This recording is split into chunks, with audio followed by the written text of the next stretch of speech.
Ah, mais c'est la russiske kirke. Hvor? Den der russiske kirke. Nå, ja. Den der giver os Det er traumer. her, der var ikke på det. Den der giver os traumer. Den blev helt anderledes.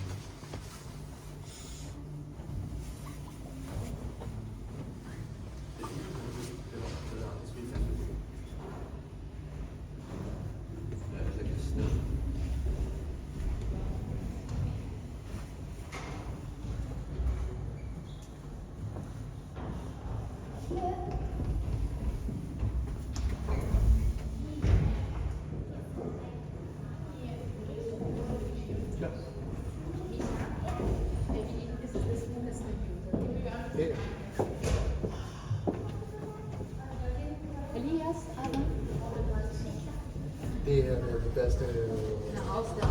Ja.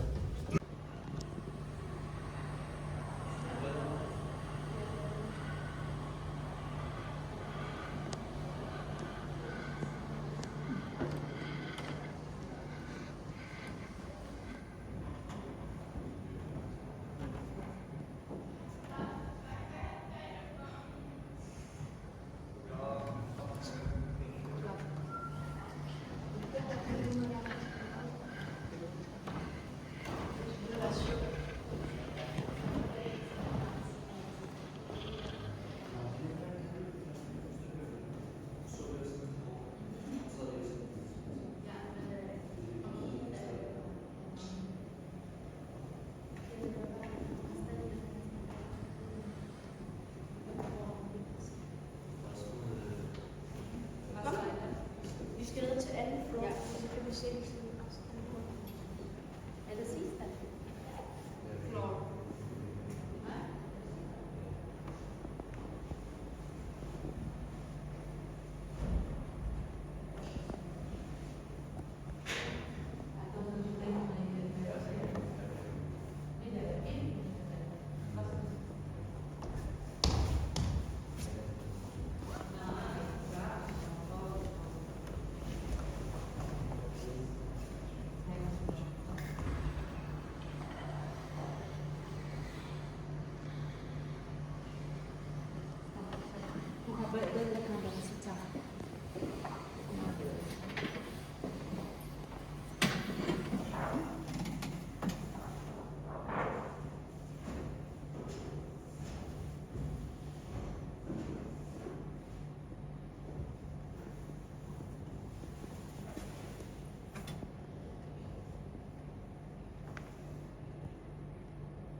Kom der så.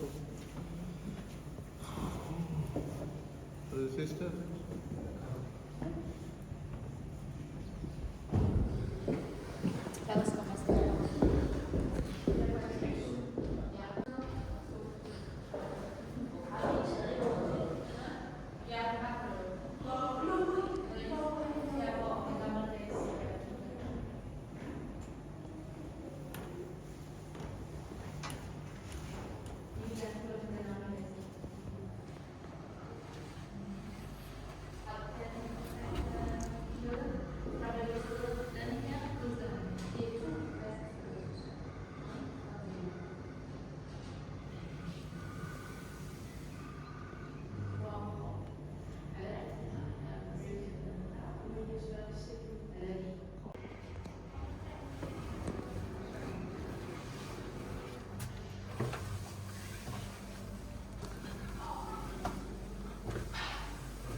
15th century to 1857.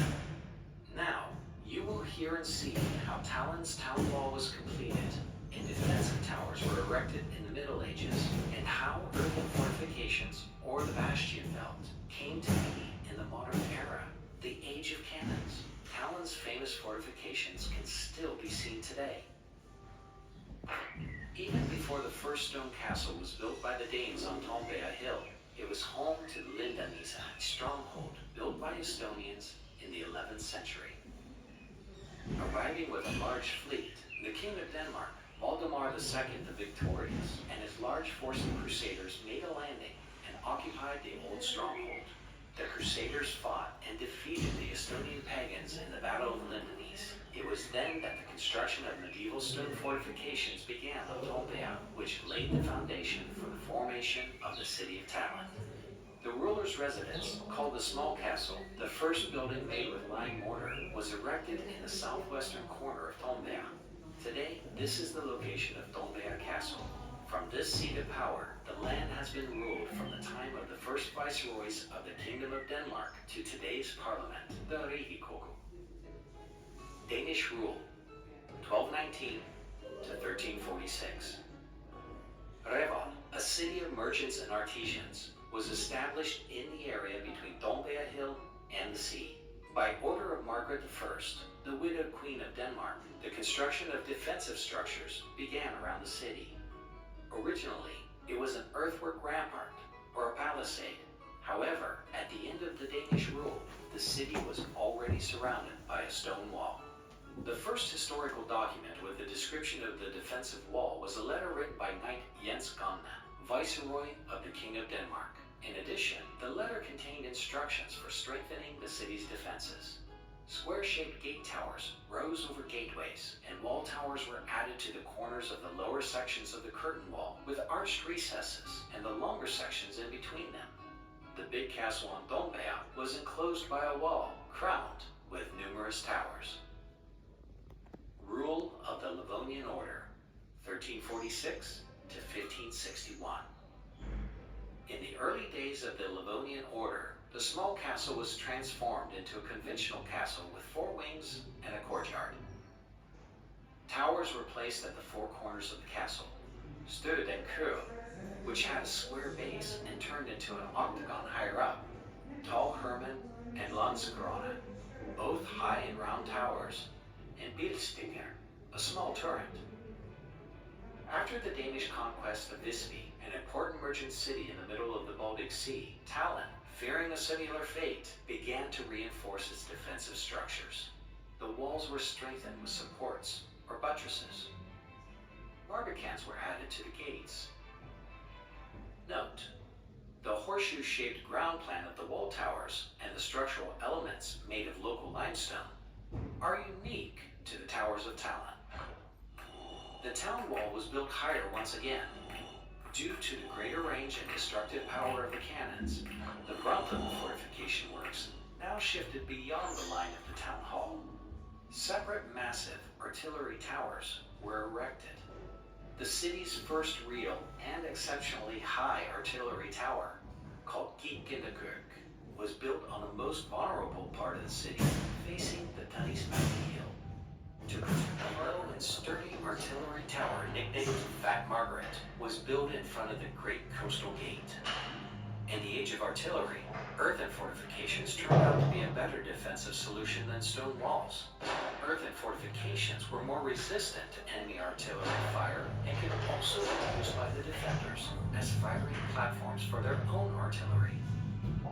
In the decades leading up to the Livonian War, the first massive earthen fortifications were built outside of the town wall. Work began on a high rondo in front of the Kiek Tower. After the war, Tallinn's first bastion-type fortifications were built to protect the southern side of Tombea.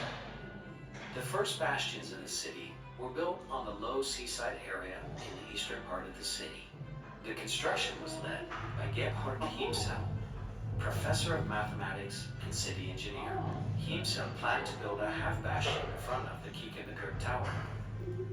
The most grandiose works were carried out during the few decades preceding the Great Northern War under the supervision of Erik Dahlberg, the leading engineer for the Kingdom of Sweden. The landscape surrounding the town wall changed beyond recognition. The townspeople were forced to give up their vegetable patches, flower beds, orchards, and meadows located adjacent to the wall to make room for earthen fortifications. The fortifications on the south side of Tornberg were fully completed. They consisted of two bastions, the Swedish bastion in front of Tornberg Castle and the Ingrian bastion in front of the Kiek Tower. An upper floor was added to the Kiek Tower for artillery, and its two lower floors remained below ground level. Tallinn's most powerful fortification built during Swedish rule was Skåne Bastion, built on the northern side of the city by the sea. Defensive fortifications during rule of the Russian Empire, 1710 to 1857. Paralyzed by the plague epidemic, Tallinn was forced to surrender to an enemy for the first time in its history. The city surrendered without a battle to the Russian troops besieging the city. By order of Peter I, the construction of military port and coastal fortifications began. Over the next half a century or so, the earthen fortifications that had been slightly further developed under Russian rule lost their importance. The first public green area of the city, the Children's Garden, was built on the ramparts located on the site of the present-day Freedom Square. Medieval towers were converted into homes. The town wall became increasingly hidden from view as rows of wooden buildings were springing up next to it. According to a new fortification plan of the Russian Empire, fortifications, or forts, extended far beyond the borders of the city. Of these, only one fort was built. The collar on the fort, completed in 1840 and used as defense barracks. Today, the complex is known as Battery. During the Crimean War, the fortifications continued to serve military purposes, but after the war, they were permanently transferred to the city. The majority of the earthen fortifications were leveled. Three large bastions, including the Ingrian bastion, located in front of the Kiek, survived and became green spaces and recreational venues much loved by the residents of the city. In 1966, the Old Town Conservation Area was created, and the decision to restore the medieval defensive buildings and structures was taken. An effort was made to restore the defensive towers and the town wall back to their medieval appearance. Much of the town wall was cleared of buildings which had been added at a later time, and apartments were removed from many of the defensive towers. The towers were put into public use. The Maiden's Tower, for example, became a popular cafe. Tallinn's characteristic towers and city wall, which still frame the old town to the delight of all, are among the most unique preserved defensive structures in the world. The Bastion Belt, which has largely survived to this day, has been transformed into green spaces and parks, excellent places to spend time outdoors.